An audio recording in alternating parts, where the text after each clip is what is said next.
তুমি তোমাৰ শক্তি সামৰ্থ্য সন্ধান কৰা। তোমাৰ শক্তি সামৰ্থ্যক আৱিষ্কাৰ কৰা।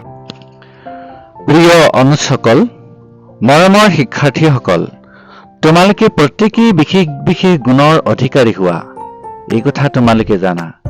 তোমালোকে এই কথাও জানা যে তোমালোকৰ প্ৰত্যেকৰে দেহ মনত অনেক শক্তি সামৰ্থ্য লুকাই আছে।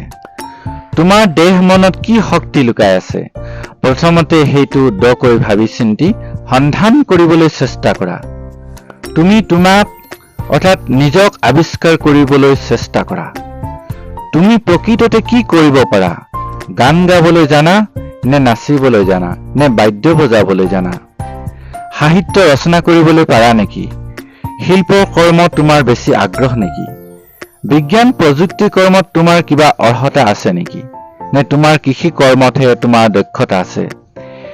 এইবোৰৰ মাজৰ পৰা তুমি কৰিব পৰা প্ৰকৃত অৰ্হতাটো আৱিষ্কাৰ কৰি নিজৰ সেই সক্ষমতাটোক কৰ্ষণ কৰিবলৈ একানপতীয়াকৈ লাগি যোৱা। তুমি জানানে, Thomas Alva Edison, Albert Einstein, APJ Abdul Kalam, Sachin Tendulkar, Hima Das, Lovlina Borgohain, Rima Das, Kate Winslet, Aamir Khan, Jatin Bora, Bhupen Hazarika, Bishnu Rabha, Zubeen Garg, ফেচবুকৰ আৱিষ্কাৰক মাৰ্ক জুকাৰবাৰ্গ, আমাৰ নিচেই ওচৰৰ সমীপৰ ৰুবুল মাউত প্ৰভৃতি লোকসকলে নিজৰ অৰ্হতাক চিনি লৈয়েই কৰ্মক্ষেত্ৰত গভীৰ আত্মনিয়োগ কৰিছিল। আৰু আজি এই সকলো লোকেই নাম জ্বলা জীৱন্ত কিংবদন্তি কিংবা অমৰ লোক। আচলতে এই লোকসকলে আমাৰ সমাজখনৰ, দেশখনৰ বা পৃথিৱীবাসীৰ বাবে অনুপ্ৰেৰণাৰ গভীৰ উৎস বা চানেকি স্বৰূপ।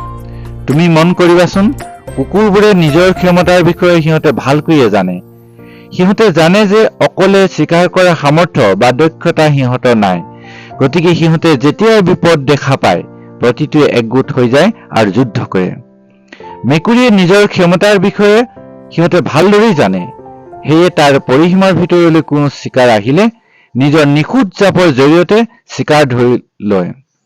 বাঘৰ সক্ষমতা হ'ল তাৰ তীব্ৰ বেগ আৰু দীঘল জাপ, যাৰ জৰিয়তে অকলশৰীয়া বলশালী বিশালকায় মহ এটাক খেদি খেদি ডিঙিলৈ জঁপিয়াই ডিঙিৰ ৰাজহাড় ভাঙি দিব পাৰে। এনে কথাবোৰ বিবেচনা কৰিয়েই তোমালোকে প্ৰত্যেকেই প্ৰকৃত অৰ্হতা, দক্ষতা বা ক্ষমতা, দুৰ্বলতা বা সীমাবদ্ধতা সম্পৰ্কে ভালদৰে চিনি সচেতন হৈ সংগ্ৰাম কৰি যাবলৈ চেষ্টা কৰা। তোমালোকে জানা, বৰ্তমান যুগটো হৈছে তীব্ৰ প্ৰতিযোগিতামূলক যুগ।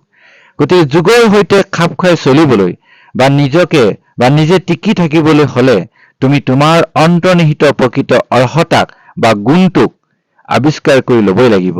আৰু আৱিষ্কৃত অৰ্হতাটোক প্ৰতিপালন তথা বিকশিত কৰিবলৈ নিৰলস অনুশীলন তথা ঘৰ্মাক্ত পৰিশ্ৰম কৰি যাবলৈ তুমি বদ্ধপৰিকৰ হ'ব লাগিব। তুমি প্ৰয়াস কৰি যাব লাগিব। চাবাচোন, এদিন কৃতকাৰ্য হবাই। কৃতকাৰ্যতাৰ স্বৰ্ণীল সুখ এদিন আহিবই। গতিকে তুমি এনেধৰণে কৰিবলৈ চেষ্টা কৰা। ধন্যবাদ।